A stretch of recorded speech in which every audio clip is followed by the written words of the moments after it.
Hello and welcome to the Followell Company's Ignite Leadership Podcast. I'm your host, founder and CEO, Rob Followell.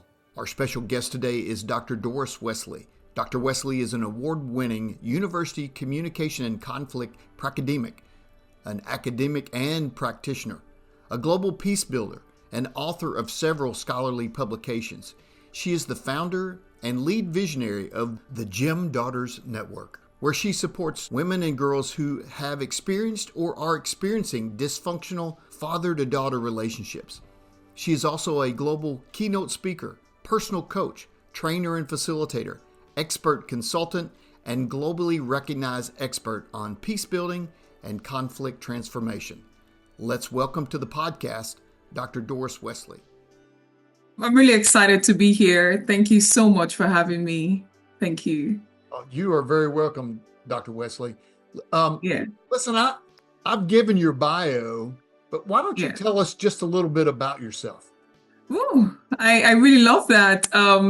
Like you all can see, I'm human. I like to say I'm human first. I love heart-to-heart conversations, and I really want to establish by saying I'm human before I go into my family and my career and every other, expression of myself.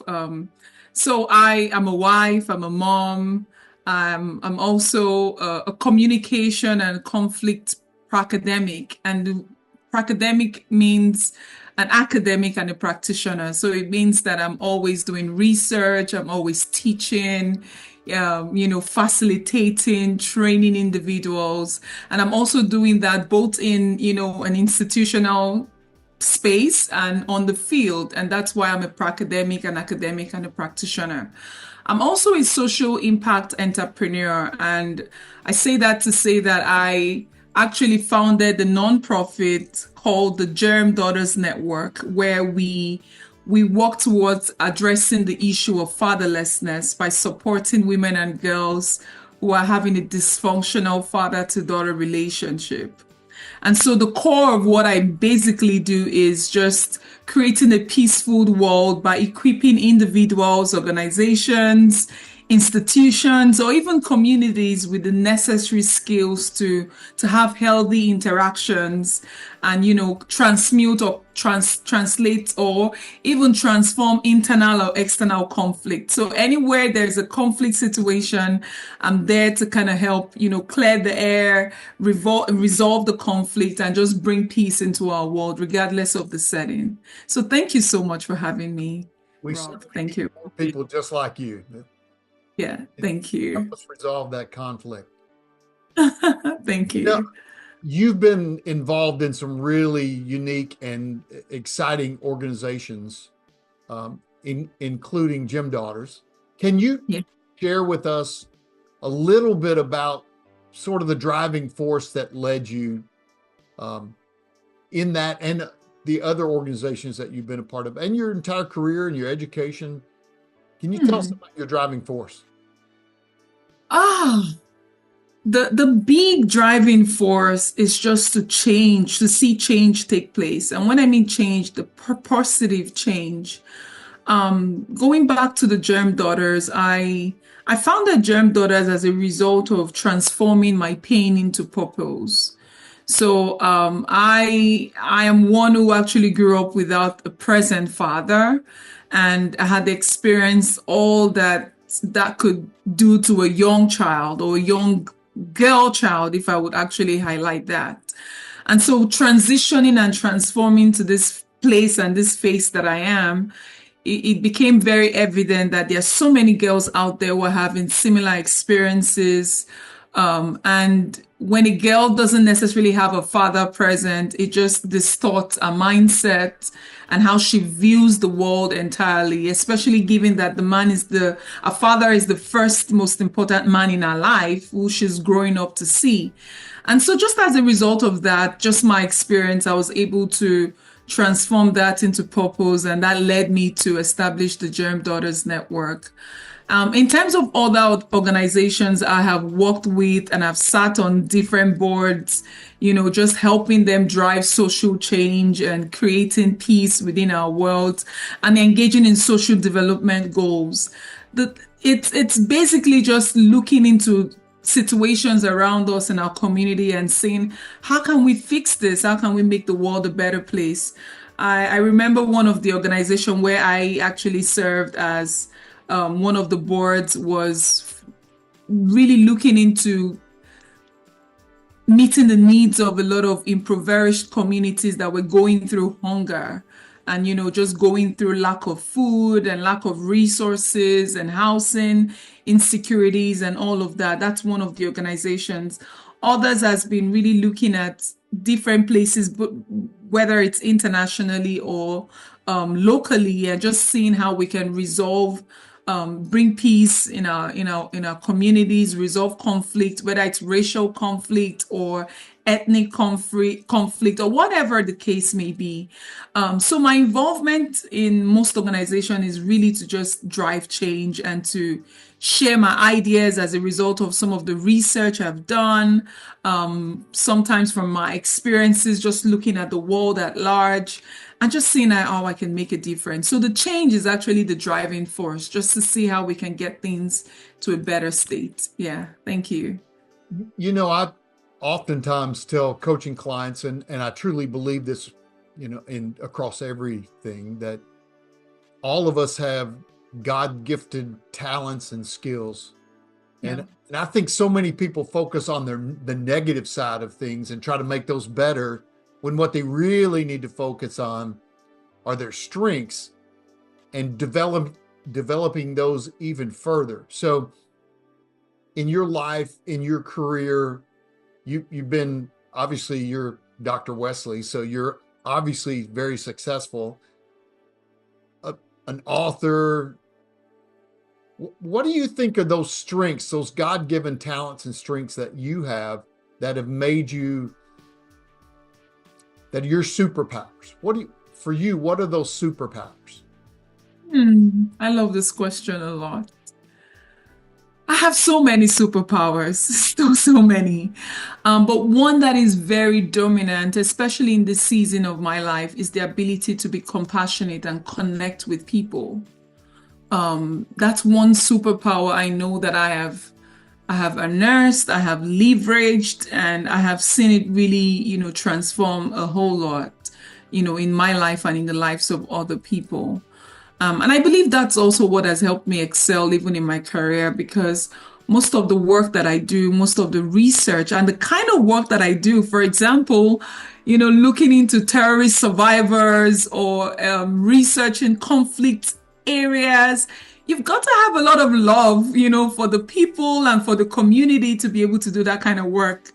And so sometimes when I look back and I reflect on why am I doing this kind of work, or why am I doing that kind of research, or why am I really about transforming women and girls, and why am I really about bringing healing and transformation and awareness to them, it's really because I'm really compassionate and just want to see that they are able to move from where they are to where they ought to be, which is a place of, a place where they could thrive, a place where there's so much peace, a place where, just the world can be a better place. And I know we use this word a lot, so it's almost like it's a cliche. Let's make this world a better place.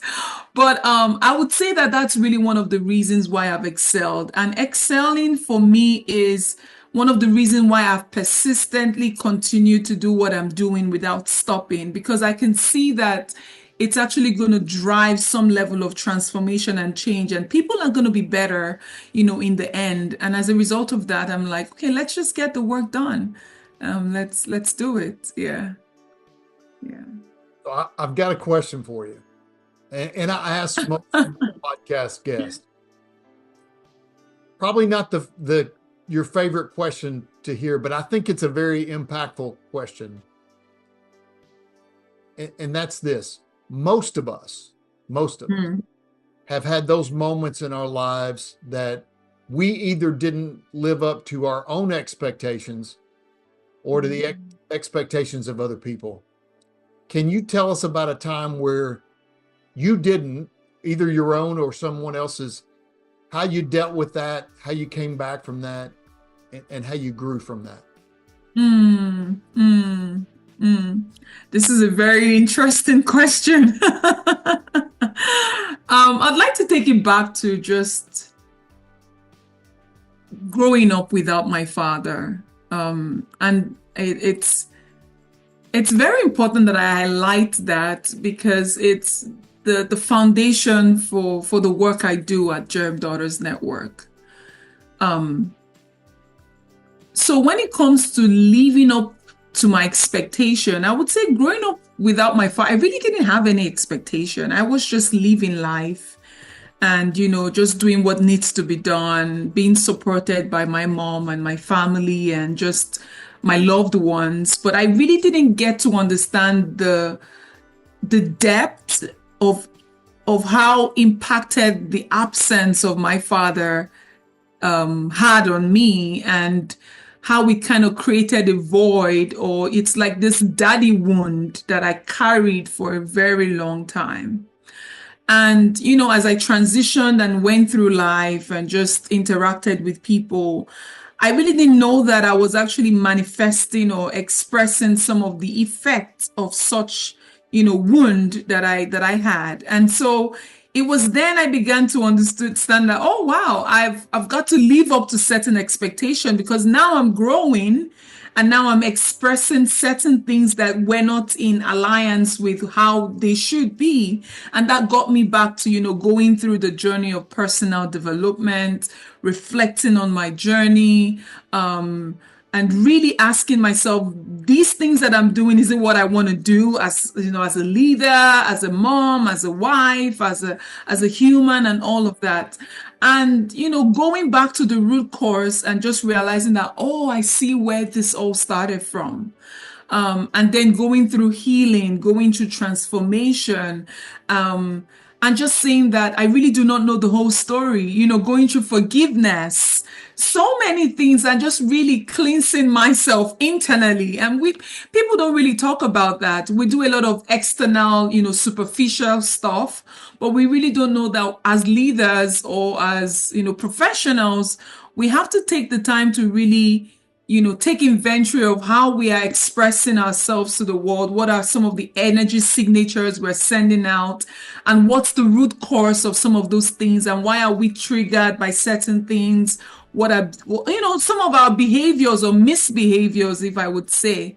And so just going through that journey, going through the thorough reflection of it, and just really owning it and knowing those some of the enablers in my life, or some of the people I needed to forgive and let go and all of that, really made me learn a whole lot. So it's like I was introduced to myself all over again.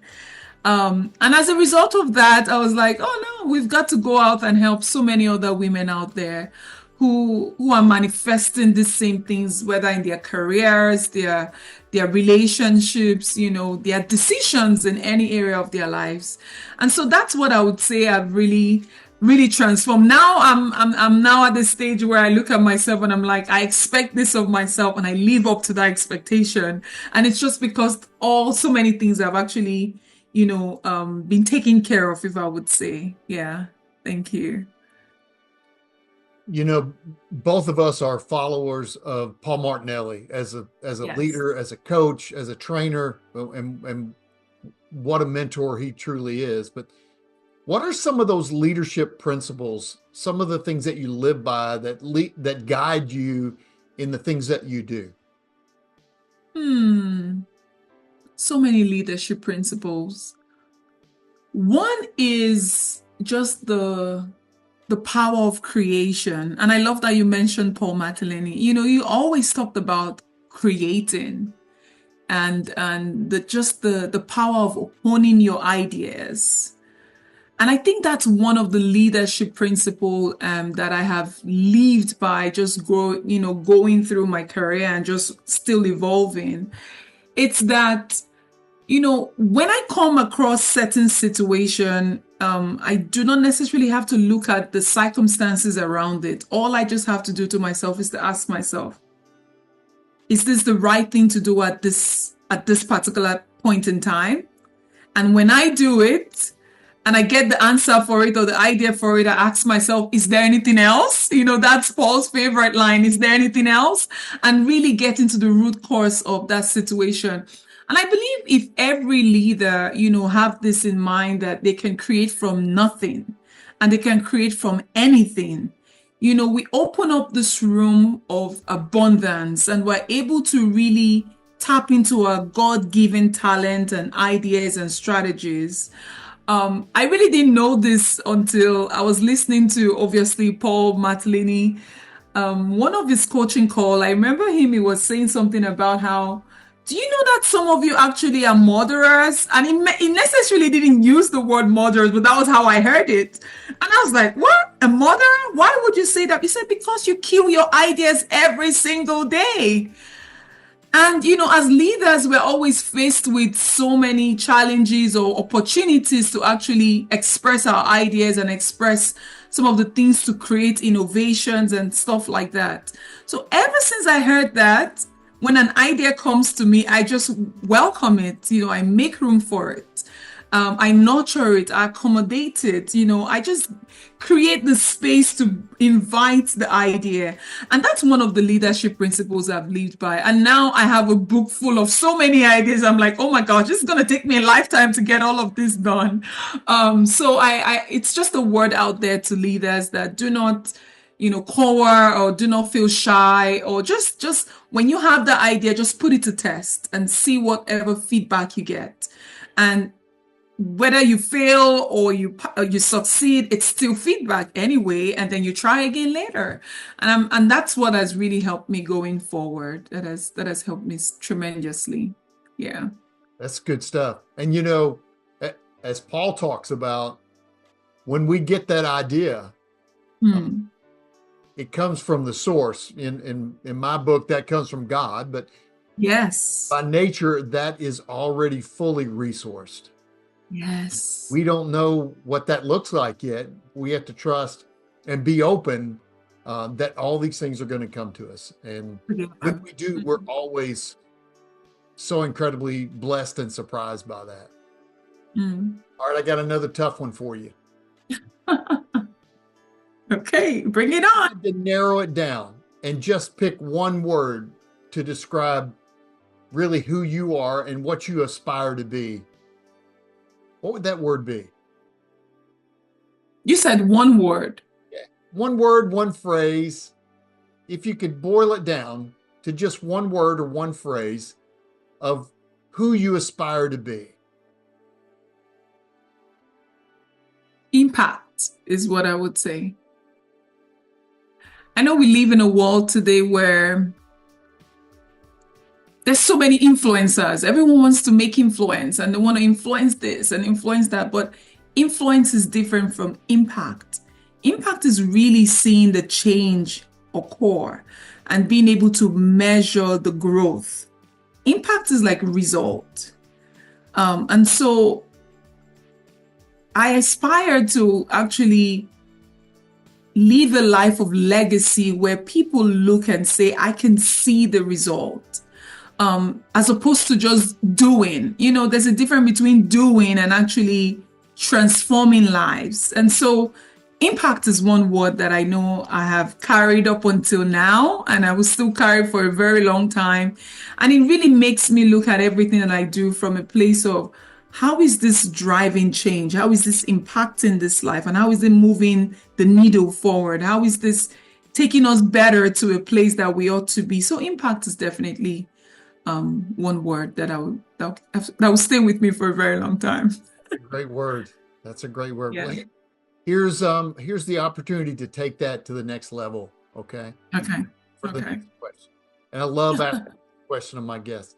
So, Dr. Wesley, if you had the opportunity, and you do because you have kids, if you had the opportunity to rewind and ask young Doris or share with her, what advice would you give your kids or yourself when you were younger? What advice would you give to say, this is what really matters? What would you give?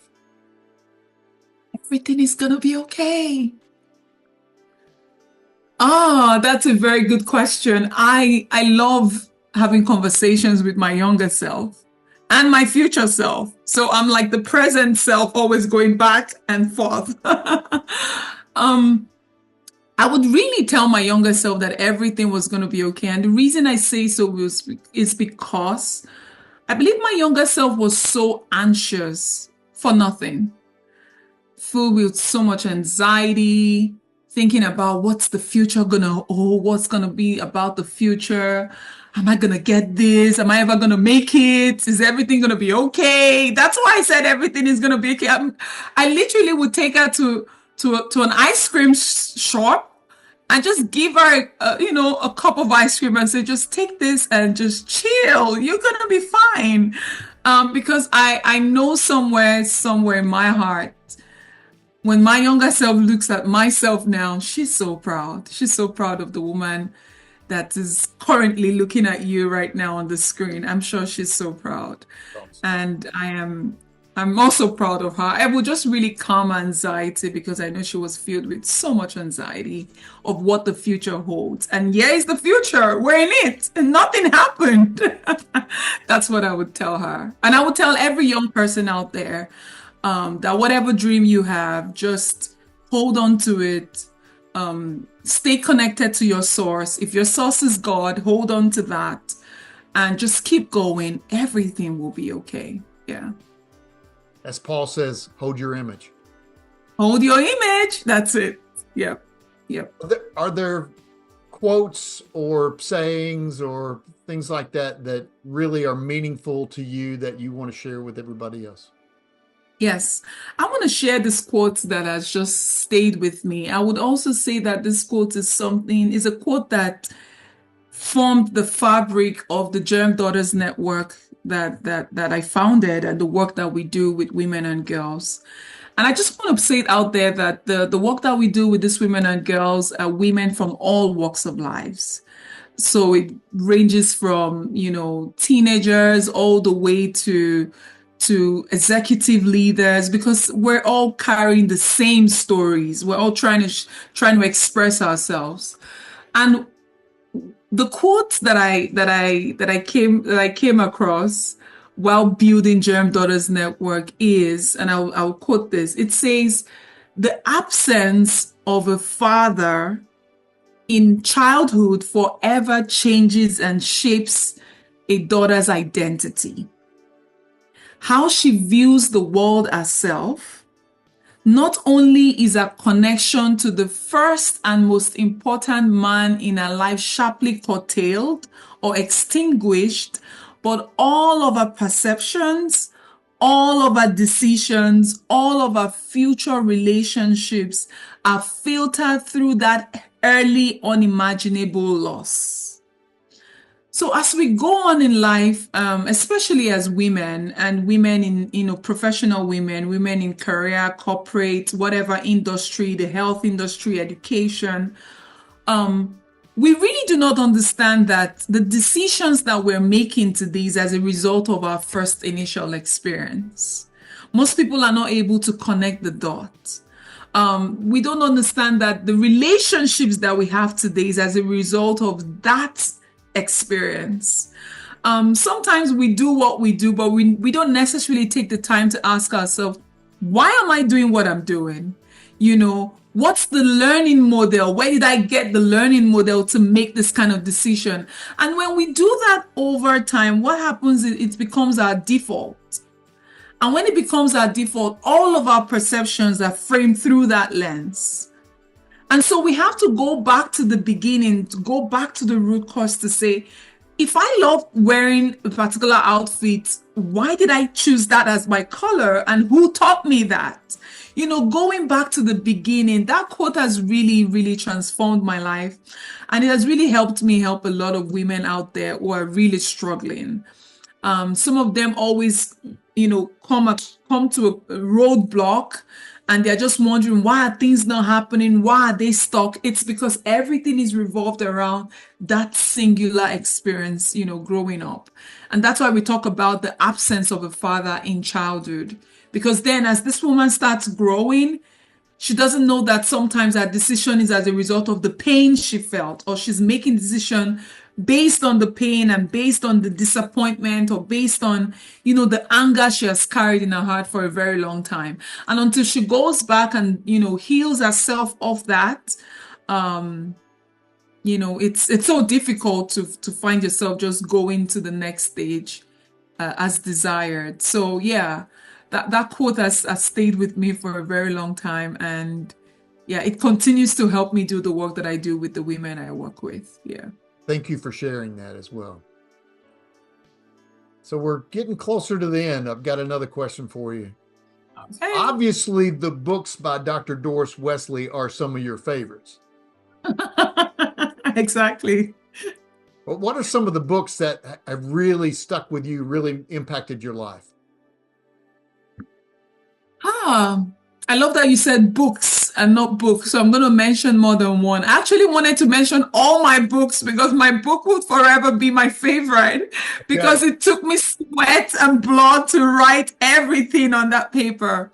But just to shift the attention from my book to other books, I would say the Bible is one book that I've read over and over again. In fact, I think it's the book I've read more than every other book, That's one of my favorite books.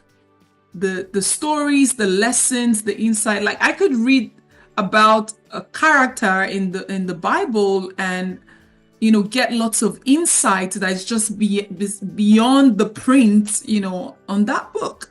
And the book just reveals so much. And so the Bible will forever, be one of my favorite books. Another book that I love and I've read so many times. In fact, when I go through certain things, it's almost like default. I'm like, in addition to the Bible, I go and I, flip the pages. Is Think and Grow Rich by Napoleon Hill. The 13 principles in the book is worth exploring by everybody, from the auto suggestion to the principles of faith to organized planning, to desires and holding on to your dreams. Like, that book is amazing. That's another book that I know that is my favorite. There is no situation I find myself that I can't see insight from that book that would help me go through that. So the Bible and Think and Grow Rich is definitely my favorite, in addition to my book. So if you're listening to me, go out there, Google, get my book and read it. And we'll put a link with the podcast for that. Absolutely. Yes. It's interesting, at least for me, and I know for most people, in reading the Bible, and with everything in life, that old saying, when the student is ready, the teacher will come. Yeah. And truly, the Holy Spirit, when you read the Bible, when you read Napoleon Hill's work, every time you go back to it, something new will come out. Yep. Because you weren't ready to hear it the first time. And so it's always so fascinating. And, talking about Paul Martinelli earlier, I think he has the newest Think and Grow Rich study that he's about to do. So anybody who's listening, what a great study to be a part of. Changed my life. And I think there's probably nobody alive that understands and has read and studied Think and Grow Rich more than him. So yes. A plug for Paul Martinelli and Think and Grow Rich 2025. Great study. So, well, any closing thoughts before we jump off? Any closing thoughts that you really want to leave the audience with? Maybe you to recap, or that we haven't had the opportunity to talk about, that you want to leave people with? I would say take your life seriously. And now that I'm saying it, it sounds like a cliche, because I'm like, I'm taking my life seriously. What do you mean by take my life seriously? What I'm trying to say is take inventory of everything that you express that comes out from you. And go all the way to the beginning. You mentioned Paul Martinelli, and one of the beautiful exercises that I did with Paul upon meeting him is the timeline exercise. Remember the timeline? Myths of life. where you start from one of my favorite, from the very first day you were born. And what have you been expressing? What happened to you in those moments? And how did it leave an impact in your life? And how did it shape you to become who you are? Because we are all shaped, by our experiences and our programmings and our dysfunctions and the conditionings that the world has put in us. So that's what I mean when I say take your life seriously, because I noticed that when women and girls, especially the ones I work with, and I'm going to invite everyone to, if you haven't, heard of Germ Daughters Network, just look us up online and just see what we're doing. The beautiful thing about it is that we go all the way back and we begin to see there's some deep-seated things that are yet to be resolved. And as soon as we begin to resolve those things, guess what? Everything starts opening up. The relationship starts working. Our life starts feeling better. Our health becomes, in shape, and we're all. So it just means that there are certain things that are still settled in our hearts that we haven't really transmuted. And that's what I mean by take your life seriously. Meaning, don't just think you're doing things just because you're doing them. You're doing them because it's a fallout of something that has been done previously, and go back to the root cause. And if you need help with that, either through coaching, mentorship, reach out to Rob, is always there to help you, or just reach out to me. But yes, just make sure that everything you do is also coming from a place of love. Like we learned, love is the greatest frequency that we can ever have. So that's what I would leave as my closing thought. Just go back and excavate and get to the root cause, and then from there it launched you, forward. Yeah. So I want to pull on that thread just a little bit. Okay. What's the next chapter of your life going to look like? Next chapter? You mean right now? Absolutely. Or 10 years out, whatever you want. What do you feel? What's next for you, and where do you want to go? What's next for me is what I'm focusing on right now, because I know that what I do presently is what's going to shape and create my future. And in addition to, doing my research on conflict and really just helping our world become a better place where we can live peacefully and harmoniously, I am currently growing the nonprofit, which is the Germ Daughters Network. And I am getting the work done to create more resources for these women all around the world. A very interesting resource that we've been working on, myself and my team, is to create a personality test. And when I say personality test, it's really helping women and girls understand how the role of their father, or the absence of their father, plays a significant role in shaping their identity and their entire life. So when these women go ahead and take the quiz, they're going to understand how well to express them, how well they're expressing themselves. They're also going to understand that they're going to get lots of valuable insight into several areas of their life, some of the dysfunctions that they're expressing that they may not necessarily be aware of. And so that's one resources we're creating right now to send out to the world, so that these women are able to see that it's not okay to just be okay. It's not okay to be stuck. It's not okay to be offended. It's not okay to think the life is not fair and stuff like that. And so when they take the quiz, they will get to realize that it will help them discover their patterns. It will help them discover the wounds. It's like one fast track towards awareness. They become aware of some of their personality types and some of the things that they are doing and expressing in their relationships and their careers. It will also help them discover some of the hidden wounds, emotional triggers, the behavioral patterns that keeps them stuck in any area of their life. It will also help them in their healing and transformation journey. So that's what we're working on right now, where we're going to be launching it very soon. And we're going to make it obvious where these ladies are able to take the test, they get their results, they join a debrief session where they're able to understand what those results mean, and then join our community where there's so much love and support and just helps them in their transformation journey.